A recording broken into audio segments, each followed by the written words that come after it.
Collector Avichal Chaturvedi जब फतेहपुर दौरे पर पहुंचे तो प्रशासनिक अधिकारियों के हाथ पांव फूल गए। कलेक्टर अविचल चतुर्वेदी ब्लॉक के राजकीय उच्च माध्यमिक विद्यालय दिनारपुरा स्कूल पहुंचे, जहां कलेक्टर ने स्कूल स्टाफ, सरपंच उजाला जांगीर से मुलाकात की। साथ ही खेल मैदान में नरेगा कार्य का भी निरीक्षण किया। लेकिन जब कलेक्टर कक्षा में पहुंचे तो कलेक्टर साहब भी हैरान रह गए, क्योंकि एक कमरे में चौथी और पांचवी की कक्षा एक साथ चल रही थी। कौन सी? पांचवी और चौथी साथ में बैठ रहे? क्यों? स्टाफ कम है? स्टाफ कम है, कमरे कम है? नहीं, कमरे नहीं सर। हाँ, उसमें रूम तो है, स्टाफ कम है। स्टाफ में तो फिर तभी चौथी और पांचवी एक साथ चल रही है। कितना कम, कितना स्टाफ है? हालांकि नरेगा कार्य में कार्ड मेंटेन नहीं करने को लेकर नाराजगी भी जाहिर की। 2011 के बाद इनको 11 साल बाद काम मिला, 11 साल बाद।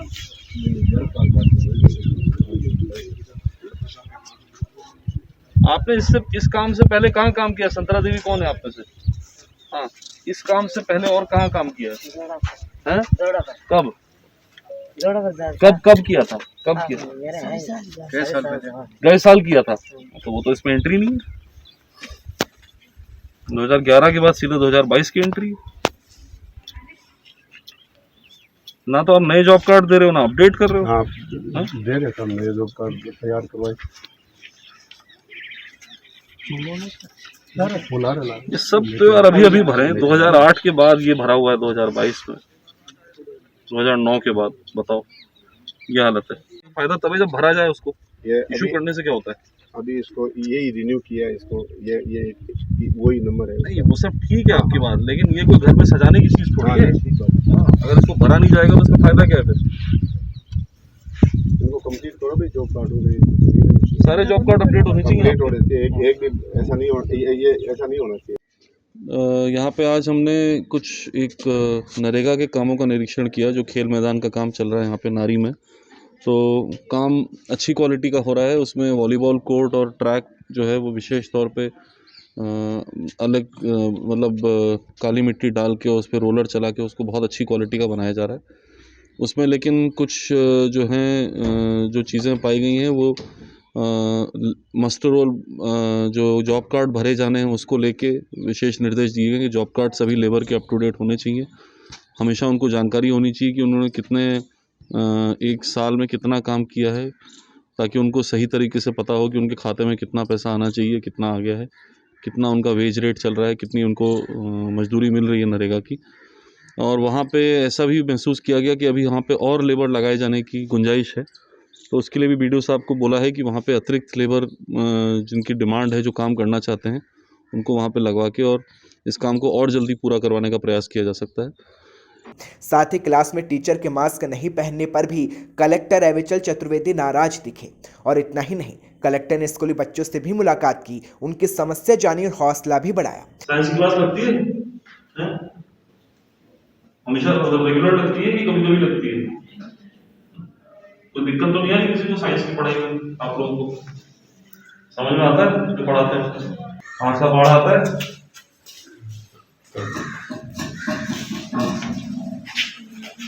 और बोल देंगे। सोच ले बेटा, एक बार सोच ले, सही कर रहे हैं। एक बार और बोल पड़ा। हाँ, हड़बड़ी में मत कर। अरे नहीं सही, समझ गया। घबरा मत, आराम से। बढ़िया, बहुत बढ़िया, बहुत बढ़िया। क्या नाम बेटा? युवराज। जूते का नहीं पहना? कहाँ जूते बाहर उतर? सर्दियों में क्यों? सर्दियों में क्यों भाई? वहीं निरीक्षण के दौरान कलेक्टर को यह भी पता चला कि स्कूल में LTC विज्ञान की कक्षाएं ले रहे हैं, क्योंकि स्कूल में विज्ञान संकाय का पद बीते 5 महीने से खाली चल रहा है। तो वहीं कलेक्टर अविचल चतुर्वेदी ने छात्रों का हौसला बढ़ाया। हालांकि कलेक्टर ने ग्रामीणों की समस्या भी सुनी। वहीं कलेक्टर UPHC रघुनाथपुरा का भी अवलोकन करने पहुंचे और वैक्सीन की स्थिति का जायजा लिया। तो कई दिशा निर्देश दिए, तो मरीजों से भी मुलाकात की। पे जो अभी सघन मिशन इंद्रधनुष की जो कार्रवाई चल रही है, रूटीन इम्यूनाइजेशन बच्चों का है, उसकी भी समीक्षा की गई है। और उसमें जो गैप है यहाँ पे फतेहपुर ब्लॉक में उसको पूरा करने के निर्देश दिए गए हैं। जो भी बच्चे वैक्सीनेशन से वंचित हैं उनको ट्रैक करके और आइडेंटिफाई करके और उनको पूरी तरह से वैक्सीनेशन किया जाए। साथ ही कोविड वैक्सीनेशन में भी यहाँ पे अब जो हमारा सेकेंड डोज में जो थोड़ा लास्ट का 10-15% का केवल गैप रह गया है, फर्स्ट डोज तो हम सभी को लगा चुके हैं और सेकेंड डोज में जो रह गए हैं वो अब जो हैं कहीं एक जगह पे कंसंट्रेटेड नहीं है, अलग अलग जगह पे लोग हैं, तो उनको एक एक को हम लोग ड्यू लिस्ट के हिसाब से कॉन्टैक्ट करके और उनको सेंटर पे आने के लिए भी प्रेरित कर रहे हैं और यदि उन नहीं आने में सक्षम है तो वहाँ तक जाकर भी हम लगाने का हमने पूरी तैयारी की है और उसके अनुसार काम कर रहे हैं। तो इन्हीं मुद्दों पे आज यहाँ पे चर्चा की गई है और लगातार इसकी मॉनिटरिंग करवा के राज्य सरकार की सभी योजनाओं को जो है लोगों तक पहुँचाया जाएगा। लेकिन कलेक्टर साहब फतेहपुर की पर्यटन स्थल घड़वा जोहड़ी की दुर्दशा देखना भूल गए। शायद अधिकारी भी अपनी नाकामी छुपाते दिखे, लेकिन गुलाबी टाइम्स के संवाददाता आबिद खान ने पर्यटन स्थल घड़वा जोहड़ी की दुर्दशा से कलेक्टर को अवगत कराया, जिसके बाद पत्रकारों ने आबिद खान की बात पर समर्थन जताया तो पत्रकारों के अच्छी पहल पर कलेक्टर मीडिया से बोल बैठे कि चलिए चलते हैं और पर्यटन स्थल घड़वा जोहड़ा पहुंचे, जहां कई खामियों के बाद कलेक्टर ने दिशा निर्देश दिए, क्योंकि पर्यटन स्थल घड़वा जोहड़ा की दुर्दशा किसी से नहीं छुपी। जहां सफाई व्यवस्था का अभाव था तो वहीं पानी में गंदगी थी, समस्या भी उठी। इसके साथ बच्चों के लिए बने झूले टूटे थे, गार्डन पूरी तरह से बर्बाद हो चुका था। साथ ही कलेक्टर ने नगर पालिका ईओ नूर मोहम्मद खान को 2 महीने का अल्टीमेटम दिया और डैम को साफ करने, पर्यटन स्थल को संवारने के निर्देश दिए। पार्क है तो बदाल पड़ा है, सामान्य तरीके से सफाई नहीं हो रही है, दीवार वो गऊ घाट की दीवार बरसात में गिर गई थी, ठीक है, वो भी नहीं बनी है। और ये शहर का गंदा पानी छोड़ा हुआ है सर इसमें। तो ये गंदा पानी कब छोड़ा? शुरू से छोड़ा होगा? नहीं सर, अभी से पहले तो साफ था सर ये पानी। पहले सर नगर पालिका इसकी सफाई कराता था, लेकिन नगर पालिका ने बीच में सफाई कराना बंद कर दिया। हमने खुद ने सफाई की, 3-4 बार लोगों ने सफाई कर चुके हैं। और जब भी ये नवरात्रा के मौसम में उसकी सफाई होती है। और अभी ये पिछले कुछ नहीं, मेरा ये पूछना है भाई, ये जोड़ा तो बहुत पुराना बना हुआ है जी, 200 साल पुराना 200 साल पुराना है, तो ये शहर का गंदा पानी आप कह रहे हैं कब से इसमें आना चालू हुआ? सर ये है 6 महीने से लगभग, या 8 महीने से कुछ। हाँ 6 महीने इस बार कैसे क्या है सर? जो ये बात बता रहे हैं ये साहब, इस बात से आप सहमत हैं? डैम सही हो गया तो नहीं आएगा? नहीं आएगा ना, मतलब एक बार आया दोबारा नहीं आना चाहिए। नहीं आएगा। ओके, ये साफ सफाई नहीं हो रही है। पर्यटक आए हुए सर, ये पर्यटक आए हुए हैं देखने के लिए, अच्छी जगह यही पर्यटक आए ये हैं। बात मैं सब समझ गया आपकी। आप भाई आपको प्रॉब्लम बताओ है ना, उसके बाद हम उसी इसकी सर सफाई कोई बात नहीं, ठीक है। अब 2 चीज़ें हैं, वो जो डैम जिसे टूट गया था वो दोबारा नहीं, सुनो, क्या वो दोबारा टूटने की स्थिति पैदा हो सकती है? उसके लिए आपने इस बार और क्या पुख्ता इंतजाम किया है? पहली चीज़ तो ये।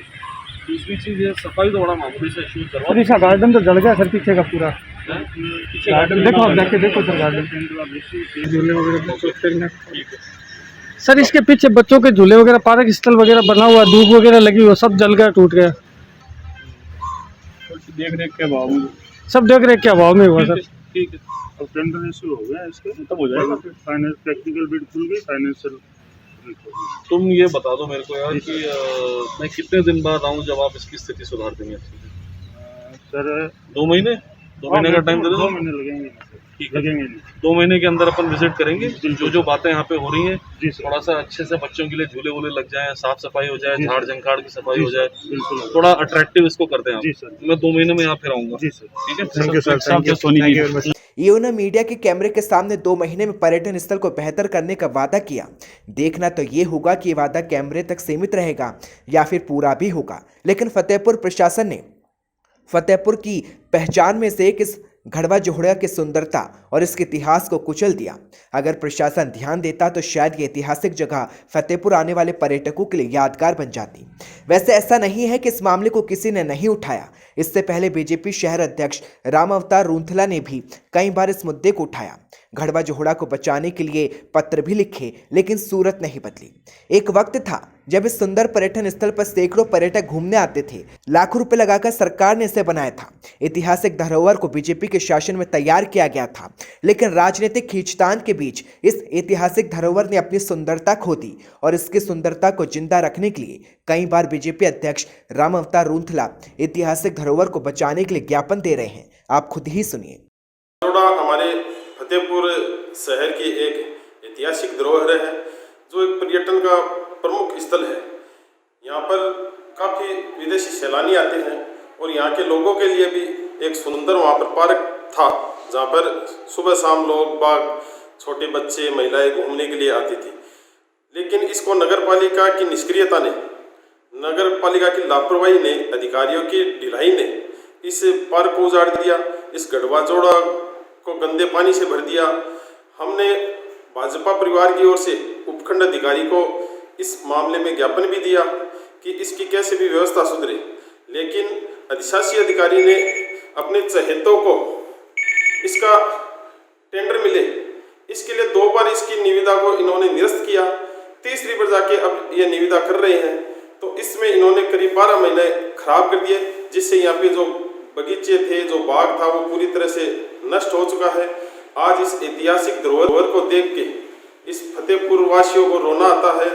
ये एक सीधे इस नगर पालिका की जो लापरवाही है वो हम सब पर भारी पड़ रही है। वैसे जब हमारे संवाददाता ने धानुक अस्पताल पर सवाल किया तो कलेक्टर साहब ने क्या कहा ये भी आपको सुनना चाहिए, क्योंकि धानुक अस्पताल में हजारों मरीज पहुंचते हैं, लेकिन अस्पताल कई सुविधा से आज भी वंचित है। आज के धानुक अस्पताल जिला अस्पताल बन गया, फिर भी पानी भराव की समस्या सबसे बड़ी समस्या बनी हुई है। जी हाँ, ये इशू है हमारे ध्यान में और कई बार ये इशू आ भी चुका है। उसका कारण हमको पता ही है कि वो जो है उसका लेवल जो है थोड़ा सड़क से नीचे है। उसके अलावा उसमें रिपेयर मेंटेनेंस के काम कराने में भी ये दिक्कत आती है कि वो वन भूमि पर बना हुआ है, तो कोई जो जैसे ग्रामीण विकास की योजनाएं हैं या फिर MLA लैड हैं, अन्य योजनाएं हैं, इनसे उसमें पैसा लगाने में ये दिक्कत आती है कि उसका भूमि का टाइटल अस्पताल के पास नहीं है। तो अब चूँकि वो उपजिला अस्पताल के रूप में घोषित भी हो गया है, जल्दी ही हम उसके एक नई लोकेशन आइडेंटिफाई करके, ज़मीन आवंटित करके और नए अस्पताल की बिल्डिंग पे काम शुरू करवाने का प्रयास हमारा रहेगा, क्योंकि इस बिल्डिंग को में काम करवाने को लेके कई तरह की जो है दिक्कतें आ रही हैं वन भूमि होने की वजह से। तो इसका समाधान जो है वो फतेहपुर के लोगों को जो है लॉन्ग टर्म समाधान, जो कि लंबे समय तक उसका उनको फ़ायदा मिलेगा, वो समाधान सरकार के द्वारा घोषणा कर दी गई है। बस ज़मीन चिन्हित करके और जल्दी से जल्दी अस्पताल बनाने की कार्रवाई शुरू की जाएगी। देखा जाए तो जिला कलेक्टर रविचल चतुर्वेदी का दौरा ये बताने के लिए काफ़ी है कि फतेहपुर में समस्याएं तो कई हैं जिसमें सुधार होना चाहिए, लेकिन हमारा ये मानना है कि ऐसे ही कलेक्टर को लगातार दौरे करते रहना चाहिए, ताकि जिन समस्याओं को प्रशासन के अधिकारियों ने नज़रअंदाज किया है वो समस्या कलेक्टर के सामने आ सके। और हो सकता है कि जब कलेक्टर साहब दौरा करने पहुँचेंगे तो फतेहपुर वासी भी अपने कलेक्टर से बात करने में, अपनी समस्या बताने में किसी तरह की झिझक महसूस नहीं करेंगे। वैसे होना तो यही चाहिए कि हर जिले में कलेक्टर समय समय पर दौरा करें। राजस्थान के फतेहपुर से संवाददाता आबिद खान की रिपोर्ट।